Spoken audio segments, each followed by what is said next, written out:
Can I take you back to Justice Sotomayor's question? She described an applicant who came from an underprivileged school, who maybe didn't have the best teaching, best opportunities to score well on the SAT. And I want to know whether, in your view of the world, if a student wrote an essay describing some of the experiences that Justice Sotomayor said, I struggled with socioeconomic diversity, racial prejudice, things that shape who I am. In your view of the world, could a university take that into account without offending the Equal Protection Clause? Yes, I think this court's precedents even note that the act of overcoming discrimination is a separate and apart distinction from race, in part because any member of a race may be in a position, or a member of any race might be put in a position where they feel somewhat isolated or somewhat different. Okay, so I understood you telling Justice Sotomayor that you thought that would not be permissible, but that's not your... No, I think I meant to say quite different. What we object to is a consideration of race and race by race itself. In a box-checking way, as opposed to race in an experiential statement. Which the record in this case is that they can give the preference based on the check of the box alone. Thank you. Where? Thank you. Justice Barrett? Just have one more question about endpoint. So, Ellen Bakke would have been born into a pre-Brown world. And then we have 25 years, we get to Grutter. Grutter says, we cannot imagine, as I read that language before, this is dangerous. We can't imagine it's going to go on more than another 25 years. And you've been pressed a little bit about what is the end point for you. This distance of time, this 50 years since Bakke, suggests accurately, I think, that achieving diversity and diverse student populations in universities has been difficult. What if it continues to be difficult in another 25 years? I take it that because you've repeatedly said that the 25 years is aspirational, and you told Justice Kavanaugh it wasn't a holding, that you don't think that University of North Carolina has to stop in 25 years, at the 2028 mark. So what are you saying when you're up here in 2040? Are you still defending it, like this is just indefinite, it's going to keep going on? I think that Grutter is helpfully self-limiting in that it requires aggressive and enthusiastic adoption of race-neutral alternatives. And I think it's a dial, not a switch. And the progress that we've made since Grutter has shown that at the University of North Carolina, we have dialed it down substantially. The expert evidence in that case, obviously they're different institutions, was that around 70% of the underrepresented minorities in the institution at issue in Grutter, it was determinative that they had a certain racial background. And here the number is far smaller, and we anticipate that we would be able to dial it down to zero. And I think the reason why I feel confident in that is because of Grutter's requirement that we continue exploring doggedly race-neutral alternatives. And even since the record has closed, the University of North Carolina has done so and is continually attempting to monitor it. Thank you. One question. One difference between your brief and your position and the University of North Carolina's is that from the student's perspective, and you were getting at this in some of your answers to Justice Sotomayor early on about Confederate statues in the presence of white supremacist groups, is that from the student perspective, students, the educational benefit to the students might be in the form of counteracting feelings of isolation, sticking out, not being supported. In light of that, I'm wondering if you have anything to say about affinity groups and affinity housing.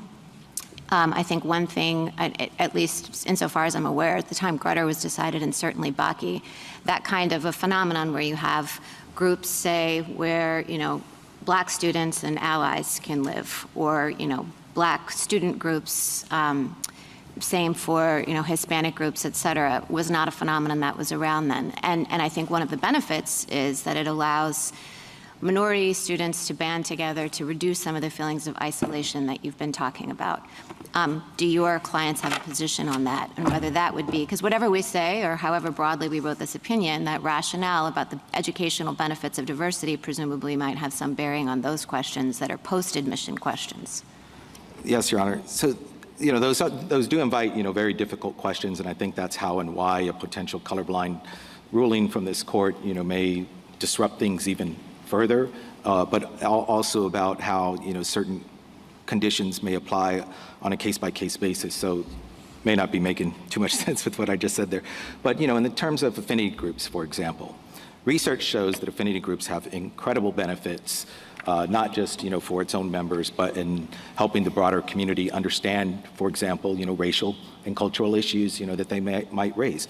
It's not my understanding that there are any affinity groups, especially, for example, Black student associations, that I'm really thinking mostly about any affinity students. housing. And I understand Chapel Hill does not have it, but UNC Wilmington does.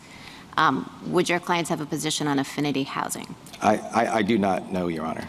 Okay, thank you. Thank you. This court's precedents, Grutter also says, sorry, let me put my readers on here.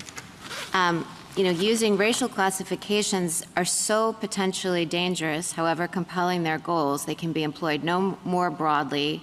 Going down a little bit further, all governmental use of race must have a logical endpoint, reasonable durational limits, sunset provisions, and race-conscious admissions policies. And I gather, Justice Alito is saying, when does it end? When is your sunset? When will you know? Because Grutter very clearly says this is so dangerous. Grutter doesn't say this is great, we embrace this. Grutter says this is dangerous and it has to have an endpoint. And I hear you telling Justice Alito there is no endpoint. No, Your Honor, and I apologize if I gave that impression. So 3 points on the endpoint. We enthusiastically embrace the durational requirement, and we have tried to do everything possible to adopt race-neutral alternatives from the time of Grutter to today to minimize our consideration of race. In a university where our endowment during the record was around $3 billion, we have spent well north of $1 billion on financial aid programs to try to recruit low-income students across the board. And I think that that's the first generation race-neutral alternatives. And the second are to try to expand the pool. We have an incredibly extensive program where around half of our transfer students come from community colleges. But if I could just interrupt for 1 second, how do you know when you're done? Justice Alito said if you have exact correlations to the the percentage in the population of a particular group, and you said you're not done then. So when would when would you have the endpoint? I see. I appreciate that you're undertaking all those efforts, but when is the endpoint? I meant to respond to Justice Alito, meaning that we do not need to reach that point for us to feel that we have met our diversity goals. What we're doing today is we feel that we are achieving the educational benefits of diversity. Justice Barrett? Mr. Strawbridge, do you agree that universities have a compelling interest in the educational benefits of diversity writ large, not just racial diversity, but having, difference of genders, different religions, different viewpoints in the classroom because of the educational benefit of bringing different perspectives to bear in a question? I don't think the compelling interest question can be answered apart from what the policy that's being considered is. In this case, we don't think it's an interest that is compelling enough to justify a racial I understand that, but do you agree, let's take the compelling away from it. Do you agree that they have an interest in? Sure. I have no doubt, and I agree that universities have an interest in the broadly defined, in achieving the kind of broadly defined diversity that is talked about sometimes in Grutter and sometimes in the brief. And how would you suggest that they go about achieving that? Like, let's say that you prevail, but universities still have this interest in assembling diverse classes, full of students that bring different experiences and perspectives to bear, and they decide not to adopt a 10% plan. So I assume it's all done then in holistic review. Yes, and there's nothing wrong with, holistic review takes place today at colleges that do not use race as a factor in admissions, and there's no reason to assume, and there's no evidence in the record that the students at those colleges are not receiving the educational benefits of diversity. I guess what I'm concerned about is if it puts a lot of pressure on the essay writing in the holistic review process, you can have viewpoint discrimination issues, I would think, depending on how admissions officers treat essays. You could have free exercise claims, not by religiously affiliated universities who want to give bumps to, say, LDS students, but, if you have Harvard, say, saying, well, we want this many Jews, but we also want this many Christians, and this many Muslims in a classroom. Well, I guess we don't even understand Grutter in parts to be suggesting that the interest in this broad benefit of diversity actually justifies kind of micromanaging the populations on campus in the way that you're suggesting. And I don't think that the universities are doing that with respect to socioeconomic diversity, at least if UNC has a cap on the number of socioeconomically challenged students that they're willing to admit. They haven't said that. So I'm not sure that it follows that, you know, under a scenario where we prevail, that it's going to affect one way or another the holistic admissions process. Florida is holistic. I believe the California system is holistic. I think Michigan is still holistic. Thanks. But I guess, you know, in our earlier argument, Justice Kagan pointed out that this gets to be slicing the salami pretty finely.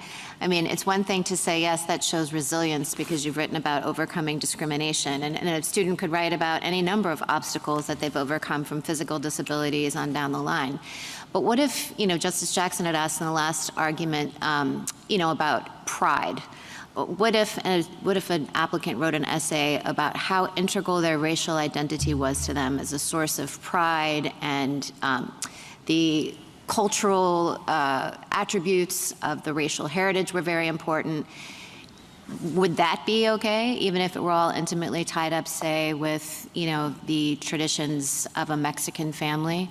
And if the answer is no, that can't be extricated from race, why would that be different than someone writing about how important it was to them to have this passion for music in their life, that they loved music? I think culture, tradition, heritage are all not off limits for students to talk about and for universities to consider. They can't consider that. They can't read that and say, oh, this person is Hispanic or Black or Asian, and therefore I'm going to credit that. They need to credit something unique and individual in what they actually wrote, not race itself. Mrs. Barrett? Mr. Waxman, this is not a question about Harvard's history of anti-Semitism, but I do want to go back to the opinion in Bakke and Justice Powell's holding up Harvard's application process as a model. And then Justice O'Connor and Grutter again referred back to Harvard's admissions process. And I want to know whether Harvard's admissions process has meaningfully changed from the time that Justice Powell held it up. I mean, what Justice Powell found attractive about it, what Justice O'Connor endorsed, was the holistic aspect of it, and that race can be used as a tip. In its essence, is it the same? Yes, race can be used as a tip, as one of many, many, many tips in an effort to achieve diversity that is across many, many dimensions beyond ethnic. And so in the way that Harvard thinks about its admissions process, it is the same now as it was in Bakke. Yes, Harvard is, can I just give one sentence Sure. explication of that?